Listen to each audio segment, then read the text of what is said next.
Hey guys, Oscar here for notagarage.com, and thanks for watching. I hope that you enjoyed this video. I'm going to rant a little bit about advertising.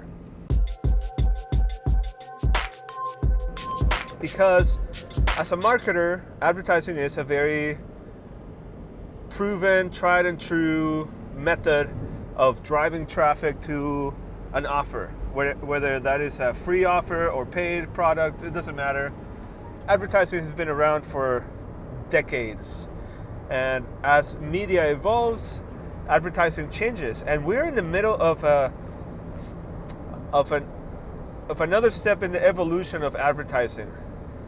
You see, for the past 20 plus years, advertisements on websites have been just basically banners and pop-ups and pop-unders. That was what dominated the early 2000s, late 90s, and it's still going on today. There's a lot of sites that have banners, and pop-ups and pop-unders are dying off. But in some questionable sites, or sites that have lots and lots and lots of traffic where they can afford to piss off a few people here and there, those practices are still happening. So what happens when customers and consumers get tired of that?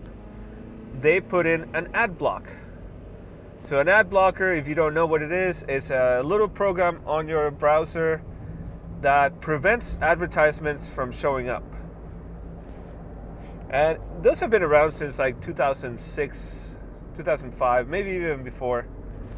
There's an extension for Firefox called AdBlock Plus, that have pretty much been the leading company that does that. Now, here's the problem with consumers using AdBlock.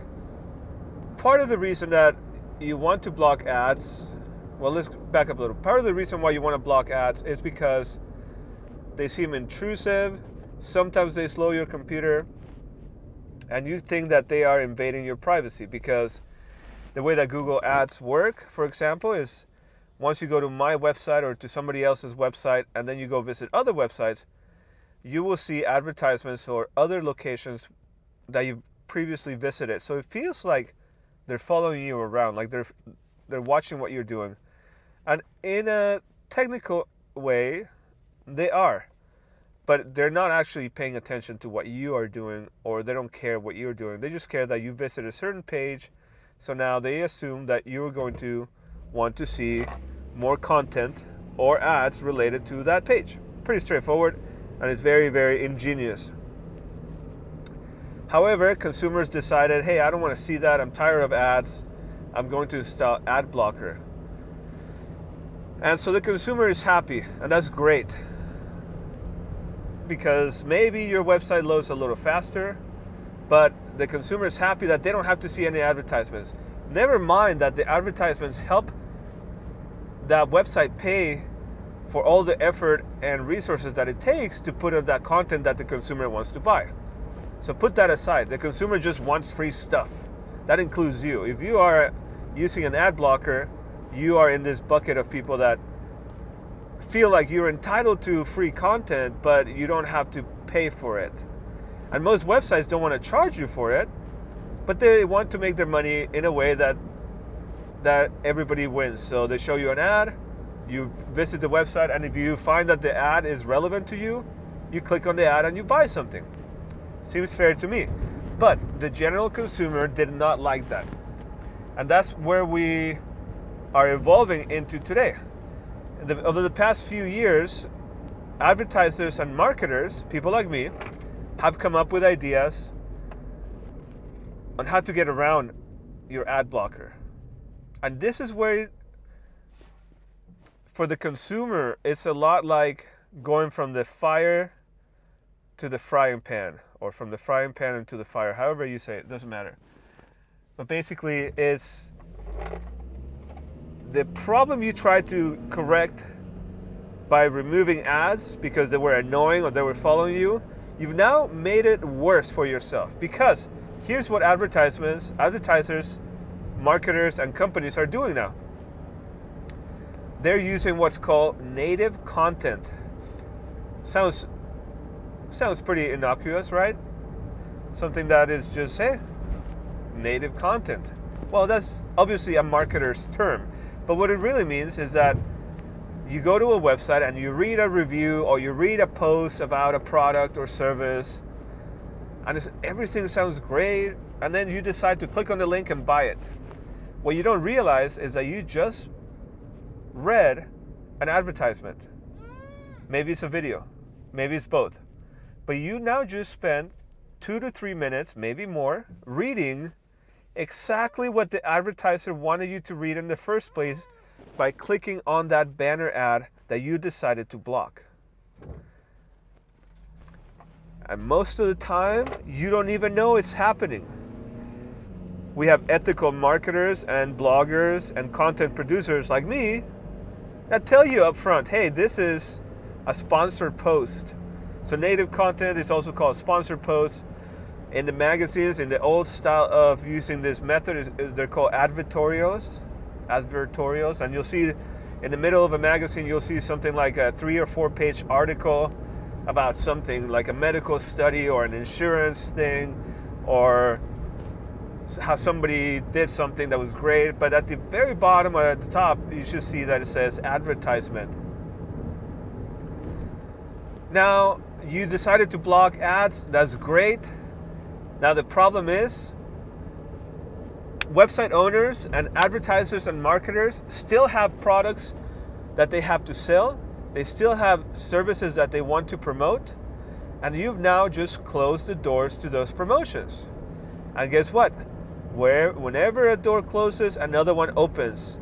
And in this case, the new door that's open is super beneficial for advertisers and marketers and bloggers, but it's not very consumer friendly, because the blogger may or may not tell you that it's an advertorial. They may or may not tell you. They may forget to tell you, or they may actually they could easily get around it and make the content not be an advertisement.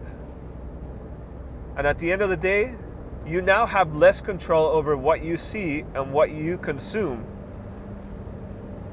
And it's all because you didn't want to see a little banner ad on the right corner or a banner on the top. So I would like to ask you, is that worth it to you? Is it worth it for you to not see a banner ad, which, by the way, we can just get around it. If you go to my website, a lot of the stuff that you see on the sides and on the bottom, those are banner ads, but you can't block them. If you block them, then you block everything on my website. So you can't really get around that. So it's easy for us to circumvent your ad protections, but it may not be practical for somebody that has, advertisements on 1,000 different websites.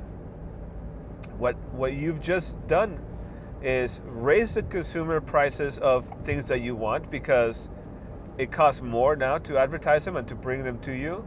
And 2, you made it harder to tell that we're actually advertising to you.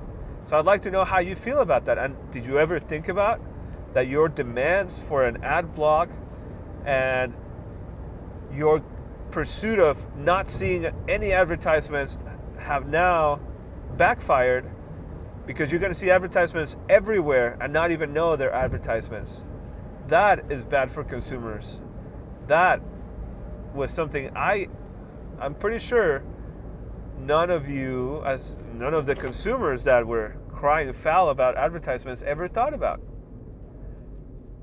It is this selfish nature and somewhat part of the internet culture that people think that they deserve something for free that has led us to this point. And my side of things, I make money one way or another. I make money by sending emails to people that subscribe to my list, and I make money by getting paid from companies that want to be featured on my site. And banner ads make a very, very small percentage of my income. So I don't get hurt by this, but I know a lot of people do. And A lot of businesses are paying a lot of money on Facebook ads, Bing ads, Yahoo ads, all those ads. And you basically just push them over to give you what's called native content, which is really just creating content. It's just content that kind of looks like a blog post or an article, but it is not really. So, anyway, I didn't teach you anything today, there were no tutorials or anything, but I did give you something to think about, and hopefully you did. Hopefully you have something to consider now, and something to think about for the rest of the day. And why don't you go check out nowtogarage.com. You will notice that you still see some ads, and there's no way for you to block them. But let's see if you can spot the sponsored content and the native reviews, the native content that is there. Have a good one. Thanks for watching this video. If you liked it, let me know.